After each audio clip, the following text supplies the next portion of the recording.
नमस्कार दोस्तों, सबसे पहले स्वागत है आप सभी को आपके अपने इस प्यारे यूट्यूब चैनल पे।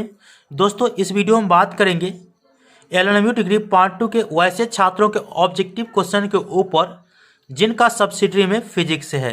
और वो मुझे कमेंट करके कह रहे थे, बता रहे थे कि सर हम लोगों का एग्जाम्स नज़दीक आ चुका है, तो आप फिजिक्स के कुछ इंपॉर्टेंट ऑब्जेक्टिव क्वेश्चन बता दीजिए ताकि मैं अपने एग्जाम्स में अच्छा अंक प्राप्त कर सकूँ।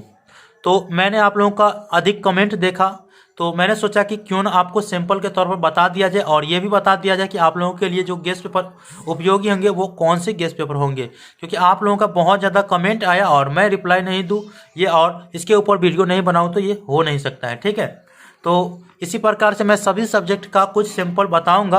ये हमारे पास जो गेस्ट पेपर है वो रेखा प्रकाशन का गेस्ट पेपर है, आपको मार्केट में 20 से 30 रुपया में 30 से 40 रुपया में मिल जाएगा। ठीक है, चलिए तो इसके बारे में बात करते हैं। सबसे पहले देखिए, आपको जो क्वेश्चन इसमें दिया गया है, सबसे पहले choose the correct answer from the following.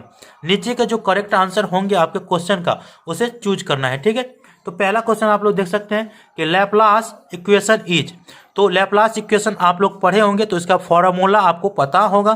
तो इसका सही आंसर है ऑप्शन 3 नंबर, जिसमें है डेल स्क्वायर फाई बराबर माइनस रो बाय इप्सिलेन। तो इसका सही आंसर ऑप्शन जो 3 है वो हो जाएगा। ठीक है, इसके बाद दूसरा क्वेश्चन है the relation among vector D, vector P and vector E of an electric field in a dielectric is. तो इसका जो सही आंसर होगा आप लोगों को यहाँ पे मैं ऑप्शन दिखा देता हूँ ताकि आप लोगों को अच्छे से ये ऑप्शन भी याद रहे। ठीक है, तो इसका सही आंसर आप लोग देख सकते हैं ऑप्शन 2 नंबर दिया गया है, अर्थात वेक्टर डी बराबर इप्सिलेन 0 into E vector plus P vector. ठीक है, तो 2 नंबर जो इसका आंसर है वो सही है। ठीक है, इसके बाद तीसरे नंबर क्वेश्चन के बारे में बात करते हैं और तीसरा नंबर क्वेश्चन बहुत सुंदर क्वेश्चन है। ठीक है, आप लोग यहाँ पे इसे अच्छे से पढ़िए। ठीक है, हम पढ़ के सुना देते हैं, आप लोगों को इसका आंसर भी बता देते हैं। तो यहाँ पे आप लोग देख सकते हैं the energy density in a magnetic field of intensity H is given by. तो इसका जो करेक्ट आंसर होगा वो एच का जो है इंटेंसिटी पूछ रहा है, तो इंटेंसिटी इसका क्या होगा, तो आप लोग याद रखेंगे ये इसका जो सही आंसर होगा वो हाफ म्यू एच स्क्वायर। ठीक है, हाफ म्यू एच स्क्वायर जो कि यहाँ पे है तीसरा नंबर में, ये सही आंसर। ठीक है, इसका जो ऑप्शन है ना, ये दो ऑप्शन अगले पेज में दे दिया गया है, इसीलिए मैंने सोचा कि यहाँ पे जगह खाली था तो यहाँ पे चिपका देते हैं, नहीं अच्छा रहेगा। के बाद चौथा नंबर क्वेश्चन है और बहुत सुंदर क्वेश्चन है कि द यूनिट ऑफ रिलक्टेंस। तो रिलक्टेंस का जो यूनिट होता है वो एम्पियर होता है, जो कि ऑप्शन 2 में है। ठीक है, सही आंसर है एम्पियर। ठीक है, इसके बाद 5वां नंबर क्वेश्चन है और बहुत सुंदर क्वेश्चन है in a electromagnetic wave power is transmitted. तो इसका जो सही आंसर होगा आप लोग देख सकते हैं यहाँ पे ऑप्शन 4 में दिया गया है कि in a direction perpendicular to both the electric and magnetic field. तो इसका सही आंसर हो जाएगा ऑप्शन 4। ठीक है, इसके बाद 6 नंबर क्वेश्चन है two lights sources are said to be coherent when both produce waves of the same. तो इसका करेक्ट आंसर क्या होगा उसके बराबर।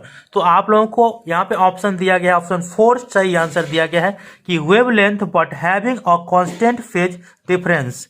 तो इसका ऑप्शन 4 सही आंसर है। ठीक है, इसके बाद देखिए, और ये क्वेश्चन जो है आपको आगे वाला क्वेश्चन जो 7 नंबर क्वेश्चन है बहुत सुंदर देखने को मिल रहा है। ठीक है, यहाँ पे क्या है कि थॉमसन कॉफिशिएंट। तो थॉमसन का कॉफिशिएंट क्या होगा, तो इसका सही आंसर है यहाँ पे देख सकते हैं कि कैन आइदर बी पॉजिटिव और नेगेटिव। ठीक है, ये थॉमसन है, थॉमसन का कॉफिशिएंट क्या हो सकता है, या तो वो पॉजिटिव हो सकता है या नेगेटिव हो सकता है। ठीक है, तो अगले क्वेश्चन के बारे में बात कर लेते हैं।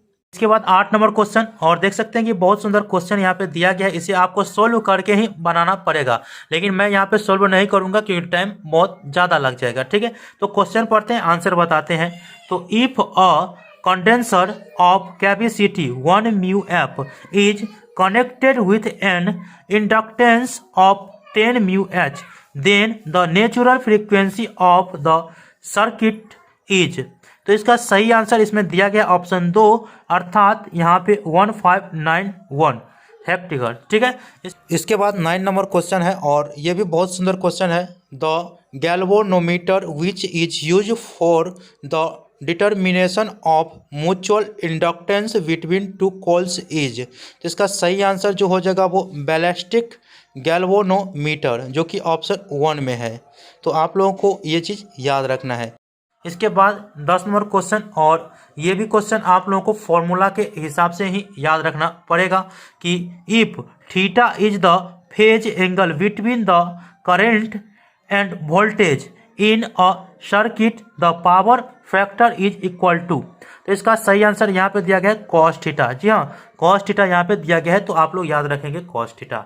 इसके बाद 11 नंबर क्वेश्चन, और सुंदर क्वेश्चन देखने को लग रहा है, तो आप लोगों को मैं पहले पढ़ करके सुनाता हूँ। इसके बाद 11 नंबर क्वेश्चन, और बहुत सुंदर क्वेश्चन दिया गया है कि a point charge is placed inside an insulated conducting sphere when the force between the charge and conducting sphere is. तो इसका करेक्ट आंसर क्या होगा? तो यहाँ पे ऑप्शन 3 में दिया गया है, अर्थात आइदर रिपल्सिव एंड अट्रैक्टिव। तो इसका सही आंसर हो जाएगा ऑप्शन 3। इसके बाद अगले क्वेश्चन के बारे में बात करते हैं। The dimension of the potentials are same as the of. तो इसका ऑप्शन यहाँ पे वर्क दिया गया है, और दूसरे में देख लेते हैं, दूसरे पेज में और ऑप्शन दिया गया है, वर्क दिया गया है। इसके बाद जो है यहाँ पे electric field per unit charge दिया गया है। इसके बाद यहाँ पे वर्क पर यूनिट चार्ज दिया गया है, फोर्स पर यूनिट चार्ज दिया गया है। तो ऑप्शन जो इसका सही आंसर है वो आप लोग 3 देख सकते हैं, अर्थात वर्क पर यूनिट चार्ज। तो इसका सही आंसर हो जाएगा वर्क पर यूनिट चार्ज। इसके बाद 13 नंबर क्वेश्चन है, और बहुत सुंदर क्वेश्चन है कि बोर मैग्नेटन इज। तो यहाँ पे ब्रैकेट में जो mu E is the electron man है, ठीक है। तो इसका जो ऑप्शन दिया गया है आप लोग देख सकते हैं, 4 ऑप्शन दिया गया है, जिसमें सही आंसर ऑप्शन 2 का दिया गया है, अर्थात ई एच दिया गया है। इसके बाद बाय में दिया गया है 4 पाई म्यू ई, ठीक है। तो ये सही आंसर है, आप लोगों को याद रखना है। इसके बाद 14 नंबर क्वेश्चन है, और बहुत सुंदर क्वेश्चन है कि the period of association of the charge in a circuit containing inductance and capacitance to which an alternating current is applied is equal to। तो इसका सही आंसर क्या होगा? तो मैंने आप लोगों को पहले भी बता दिए, और यहाँ पे देख सकते हैं कि इसका 3 नंबर है, अर्थात 2 पाई बाय रोटेंडर LC। तो आप लोग याद रखेंगे। इसके बाद अगला क्वेश्चन, और ये बहुत सुंदर क्वेश्चन है, 15 नंबर क्वेश्चन देख सकते हैं कि ए रिसोनेंस सर्किट इम्पीडेंसी इज। तो यहाँ पे इसका सही आंसर होगा प्योरली इंडक्टिव। जी हाँ दोस्तों, याद रखेंगे, यहाँ पे जब पूछे कि ए रिसोनेंस सर्किट इम्पीडेंसी इज, तो यहाँ पे आप लोग याद रखेंगे प्योरली इंडक्टिव। इसके बाद 16 नंबर क्वेश्चन के बारे में बात कर लेते हैं। तो यहाँ पे आप लोग 16 नंबर क्वेश्चन देख सकते हैं कि in nuclear reactions the physical quantity that is not conserved is. इसका सही आंसर ऑप्शन 1 दिया गया है, अर्थात एंगुलर मोमेंटम।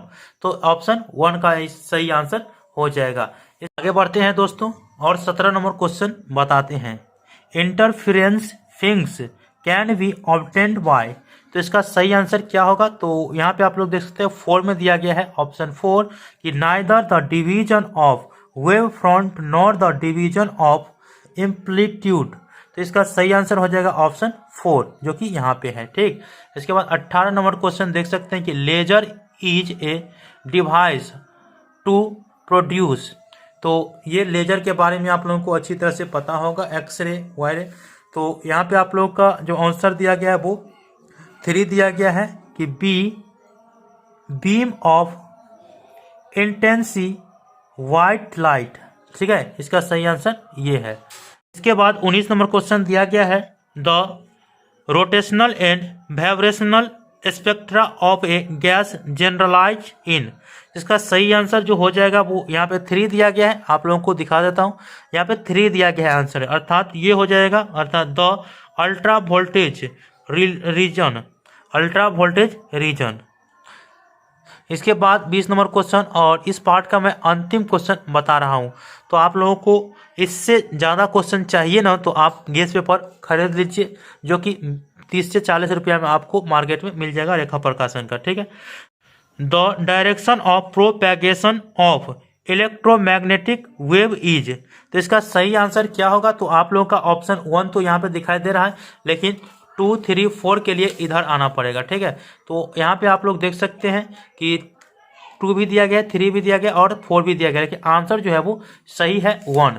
तो आपका आंसर तो वही सही हो जाएगा जो कि यहाँ पे है, जो आप लोग देख सकते हैं, perpendicular to E and H, ये सही आंसर आपका हो जाएगा। तो आई होप कि आप लोगों को जितना भी क्वेश्चन बताए हैं आपको समझ में आ गया होगा कि रेखा प्रकाशन में किस तरह से क्वेश्चन दिए गए हैं और आपको लेना चाहिए या नहीं लेना चाहिए। मेरे हिसाब से तो ये गेस्ट पेपर अच्छा लगा, और आप लोगों को कैसा लगता है ये मुझे कमेंट करके बताइएगा।